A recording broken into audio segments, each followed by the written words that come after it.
We're fortunate enough to have Ryan Hawkins in studio to recap his first year playing for Raptors 905, Toronto's NBA G League team. Ryan, thanks for coming in.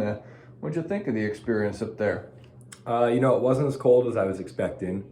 I guess, those Iowa winters had prepared me for that part of it. But there were just a lot of times I was up there and had to remind myself, like 2 years ago, I was playing Division II basketball.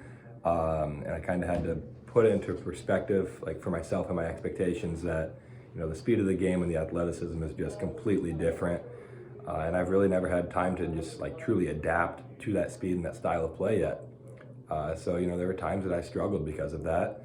But at the same time, that's life and it's been a beautiful journey. So I felt like I learned a lot, definitely got better at basketball throughout this process. I definitely had fun with it too. How big of a change was it as far as the style of play? I mean, people view you as the ultimate team guy, chemistry, and the NBA G League is kind of a every man for himself, so to speak, at least from an outside perspective. Was that difficult to deal with? Well, it's the same way from an inside perspective. Everyone is out for themselves, and anything they can do to make themselves look better, they're going to do, which means a lot of times the extra passes is being made, team defense isn't happening, all the stuff that like basketball purists like yourself love to see, Bennett, it doesn't happen at that level.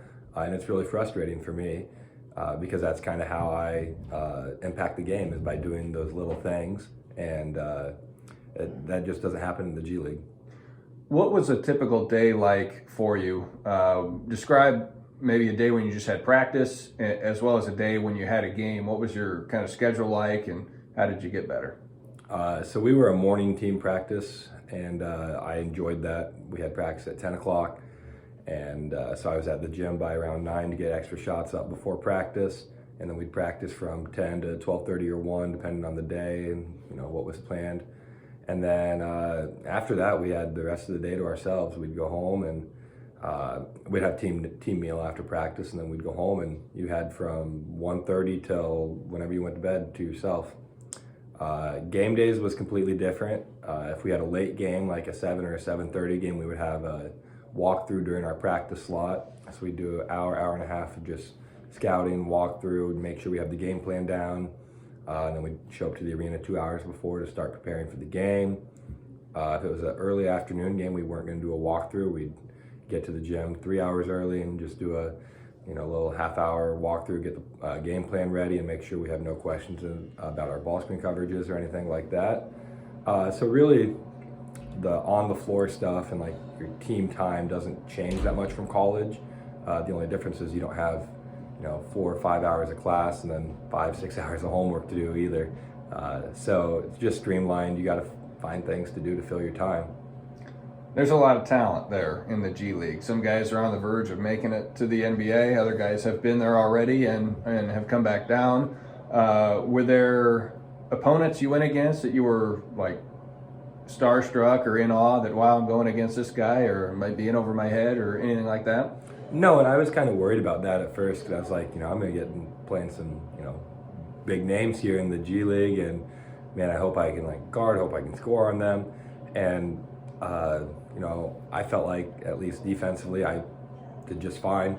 Offensively, I didn't get a lot of shots up. There were a lot of games I only took one shot. And that was really frustrating for me, but at the same time, like, it's just how the game was playing out, and so I was just trying to impact it any way I could. But no, there were a lot of times that, I'd see old guys from the Big East out there, and, to me that was almost a comfortable matchup because I had scouted them so much at Creighton that matchup was favorable for me.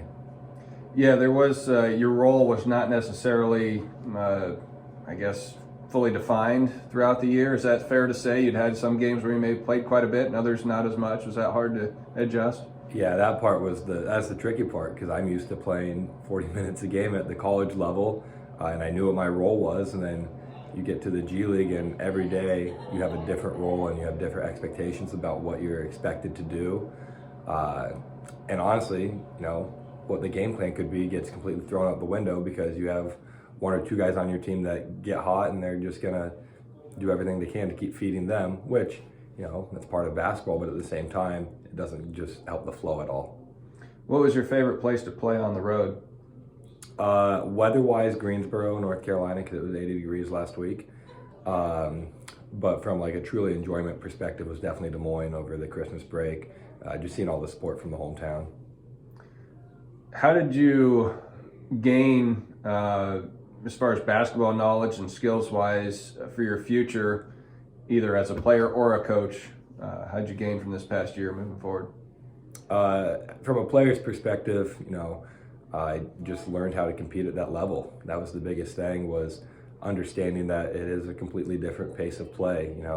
There's 24 seconds on that shot clock, and very rarely does it ever get under 10. So you've got 14 seconds to guard as hard as you can, and then you're sprinting to the other end of the floor, just trying to maximize the total number of possessions you get in a game. And then from a coaching perspective, felt like I learned a lot about just how to manage the game. There were a lot of games that I would have probably done a thing or two different. And, that's something I can look back on in 5-10 years when I'm ready to start coaching. Do you feel like you proved yourself as a player, that you can compete and you belong at that level? Oh, 100%. There are a lot of times I didn't shoot it great, but it's hard to shoot it great when you don't have like that defined role and that defined rhythm. But then there were also times that, there were 3 or 4 games where I made the game-winning play. And it's like, that's very rewarding for me just to, prove that I stuck it out and truly had like that measurable impact on the game. So overall, it was a great experience for me. I felt like I learned a lot. And it wasn't basketball in its purest form, but it was still basketball. What's the off season look like for you? Trying to stay in shape, training. I'm going to make sure I take a couple vacations, get some golf in too, enjoy time being at home before I figure out what's next. What do you think about next season? You have some plans as far as where you hope to play? That'll all come after Summer League. Everyone has plans of where they hope to play. It's whether or not I can get those dreams to come to fruition for me. All right. Thanks for coming in. Appreciate the time. Appreciate it, Bennett.